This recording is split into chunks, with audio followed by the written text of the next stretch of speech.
Ito pati yung display na ano. Ogong.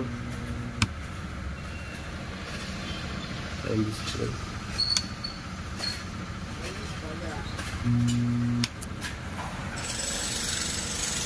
Hello mga ka-G-Lover, Giovanni B nagbabalik. So itong ayusin natin ay malakas yung ogong. So maliit lang itong amplifier. Titingnan natin kung ano bang problema nito. Let's get started.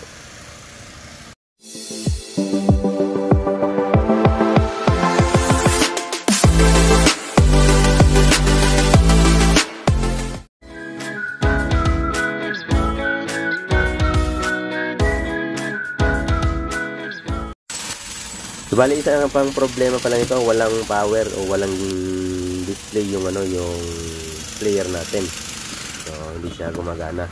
So, titingnan nga natin kung may DC output ba to kasi ang lakas ng ogong. Hop, nag-buzzer. DC natin.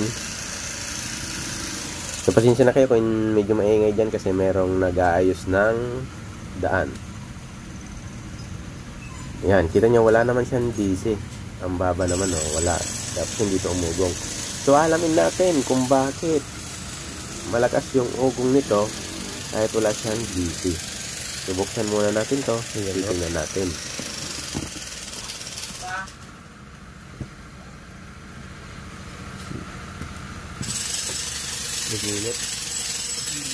Nag-iinit. Bali may napansin ako, umiinit. So parang umiinit yung ano, yung body nito. So alamin natin nga talaga. Yan sinasabi ko, walang display yan. Ito binuksan na natin. Dahil umiinit, tinawakan ko pati dito. So ibig sabihin transformer yung umiinit. May posibilidad na naman sira yung transformer. May posibilidad na sira yung capacitor. May posibilidad din na sira yung diode. O may posibilidad din sira yung output natin. Hindi natin alam kung bakit umiinit yung transformer. Init. Umiinit siya. So una muna natin gagawin, siyempre titest natin kung may output voltage AC itong transformer. Kung wala, talagang sira yung transformer. Tapos hawakan natin kung umiinit ba. Kung may posibilidad din kasi itong diode kasi yan ang sunod na nadaanan niya. So step by step natin siya ititest. So unahin muna natin itong transformer. So, setup lang natin, itest natin yung transformer kung okay ba siya. So, malalaman natin yan. Bale ito, sinitap ko na, tanggalin natin itong connection. Yan. So, titingnan natin kung ilang voltahe ba to. So, tingnan na natin kanina. Yung naka-emblem doon sa transformer, kung ilan siyang voltahe. So, test pa rin natin. So, titingnan natin kung may output AC voltage to. Okay, power on lang natin. Tapos test natin to. So, bali yung gitna, yung common. Tapos yung gilid-gilid, yung ano natin, yung sa voltayan 22 volts AC. Meron nga, kabila naman, tingnan natin. So meron din 22 volts AC. Same lang sila. So wait, parang dito naman, 22. Hindi lang na, didikit na maigi. Well, ba't tapin to? Ulitin natin. Yan, 22. Dito talaga.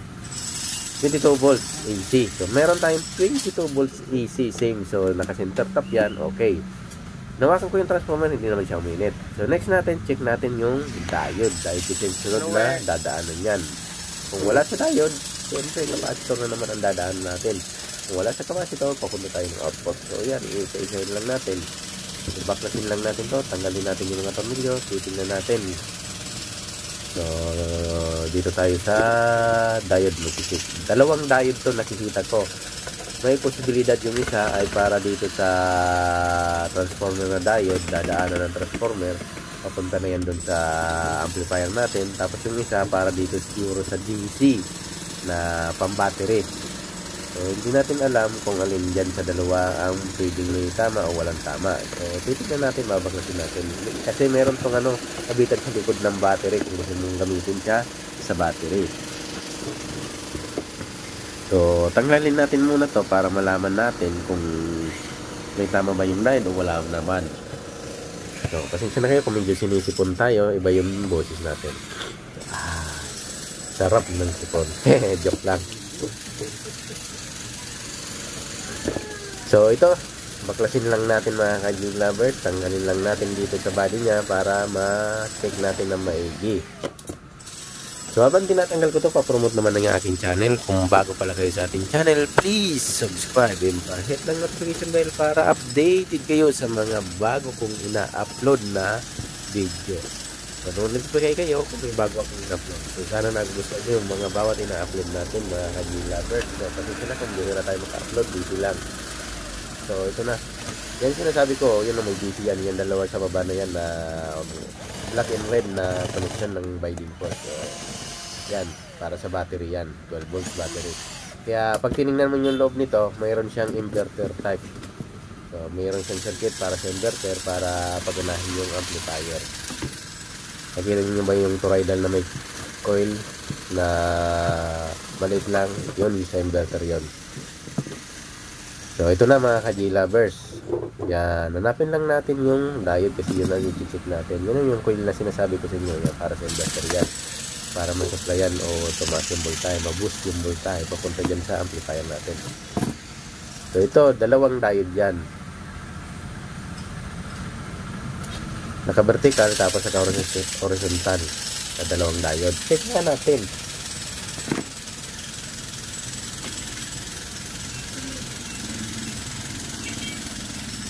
Yan, naka-ano tayo, auto para ma-detect ko kung may shortage kasi magbabasher to. Unahin natin to. Diode na to. So, tingnan nga natin. Hindi naman nag-basher. Baka dito shorted. Yan. Pag ganito, nag-basher siya. Baka capacitor yung na-detect natin. May charge nga pa. Kung may charge yung capacitor. Ayan. Pero hindi natin alam. So, dito, nag-basher na talaga. Ibig sabihin, pwedeng may sira to. Ano? Nag-basher na. Kahit hindi pa tayo nakalagay doon sa may output na positive and negative, nag-basher pa lang. Kahit sa AC input pa lang tayo, nag-basher pa lang. Ano po? May posibilidad itong isa na to hindi sira. Yung isa ay sira. Yung nakatayo. So, tanggalin lang natin. Tapos testingin natin ang actual na nakatanggal. Malalaman natin kung talaga bang shorted. So, bali tanggalin ko muna ito mga ka-G lovers. Yan, tanggalin muna natin. Pinainit ko muna yung soldering iron natin ng konti. Yan, tanggalin lang natin to.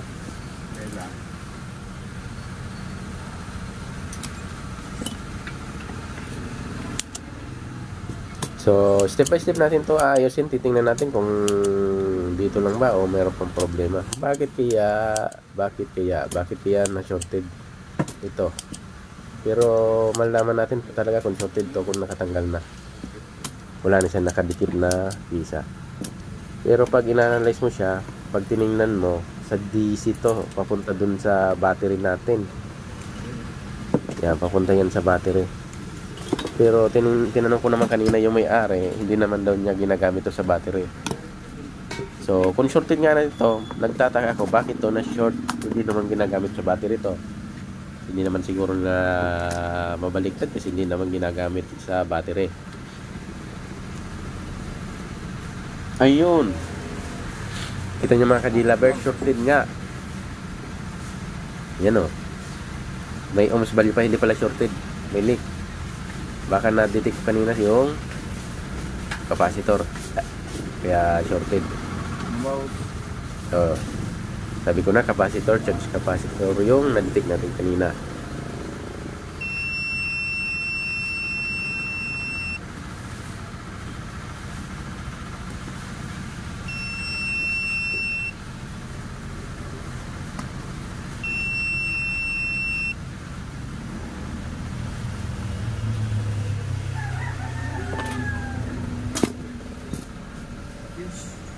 Ito yung na-detect ko kanina na shorted sa AC-AC ay sa output. Wala.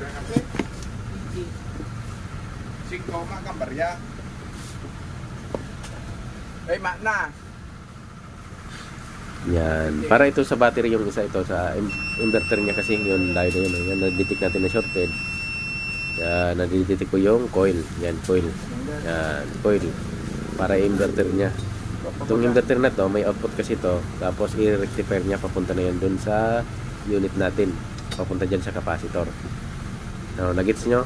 Battery, tapos may piyesa sa na pang-inverter, tapos yung output ng coil na toroidal, papunta na yan dun sa diode natin para i-rectifier.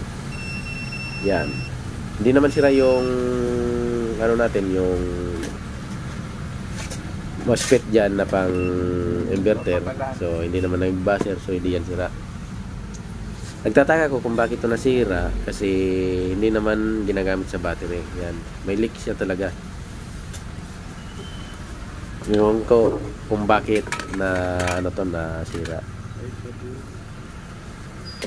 So dahil naalis na natin yung shortage, pinin natin tong mamaya i-testing natin to. Pinin natin i-testingin to kasi meron naman tong ano, kita niyo na wala na yung shortage na detect natin kasi capacitor yung na-detect natin kanina. May charge lang. Itong diode na to na isa para to dun sa transformer.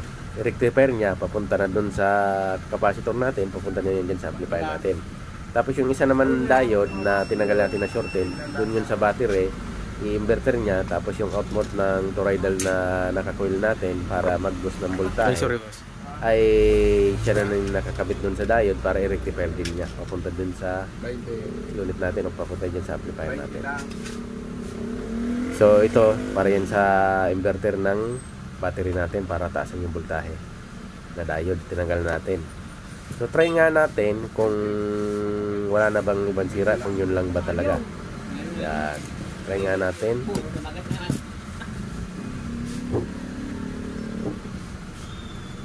Plug in natin.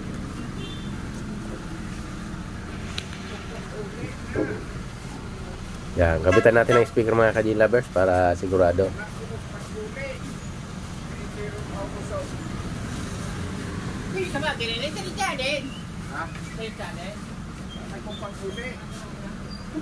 May 20 ka doon. Mayo boss. Mayo mang kuliging sinsing nyo. So yan, kabit lang natin siya mga ka-J lovers.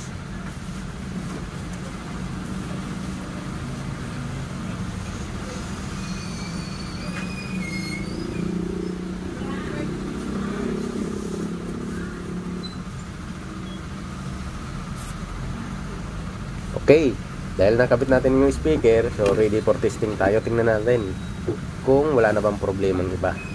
Inalis lang natin yung diode para sa battery natin, para sa inverting type na circuit natin. Yan, kita nyo umilaw na o gumana na yung ano natin, yung player. Yan o, may power na. So, testingin natin kung tutunog ba, kung walang sira sa amplifier. So tara.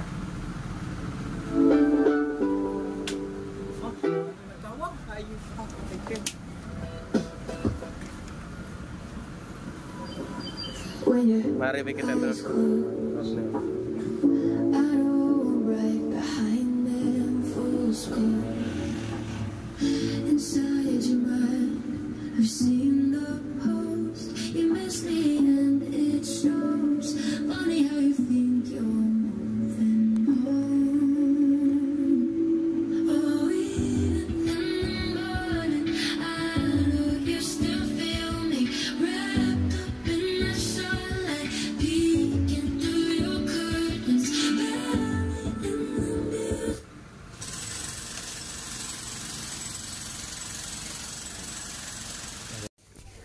Bali, yan na. Nakita nyo naman, gumana na siya. Kasi yung sa transformer ginamit lang natin na source na supply, okay naman yung diode niya. Sa DC lang talaga yun sa battery na para sa inverting output natin, para maging rectifier, yung problema na diode. So, bali, meron akong pampalit niyan. Kaya lang sabi na may-ari, hindi naman sila gumagamit ng battery para makatipid daw. Wag nang lagyan. So, sabi ko, okay. Hindi ko na siya nilagyan talaga. Kaya, yan, tinakpan ko na lang. So, meron ako niyan, pampalit. Kaya lang, medyo malaki, mataas yung amperahe. Papakita ko sa inyo, ha. Meron akong pampalit niyan. Kaya lang, sabi na may-ari, wag ko na daw lagyan. Kasi, okay naman, tumutunog. Hindi naman sila gumagamit ng battery. Talagang pang, ano lang talaga to ginagamit nila sa, ano lang, sa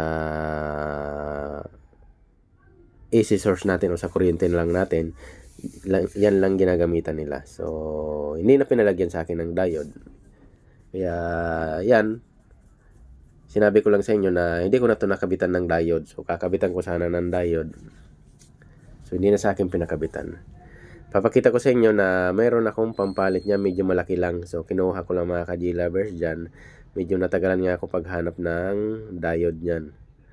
Pero mayroon kami niyan.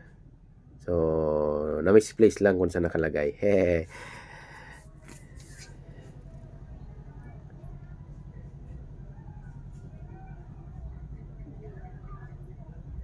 So, yan, hinahanap ko lang dyan parte na yan mga ka-G-lovers, yung diode.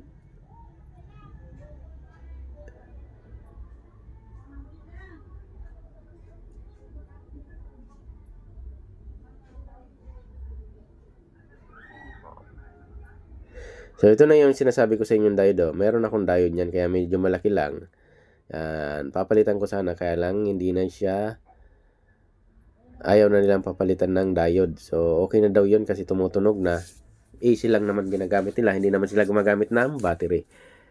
So, thank you very much mga ka-G-lovers. Sana meron na naman kayong natutunan sa tutorial natin ito. So, maraming salamat sa lagi niyong pagsubaybay sa ating channel. Thank you very much.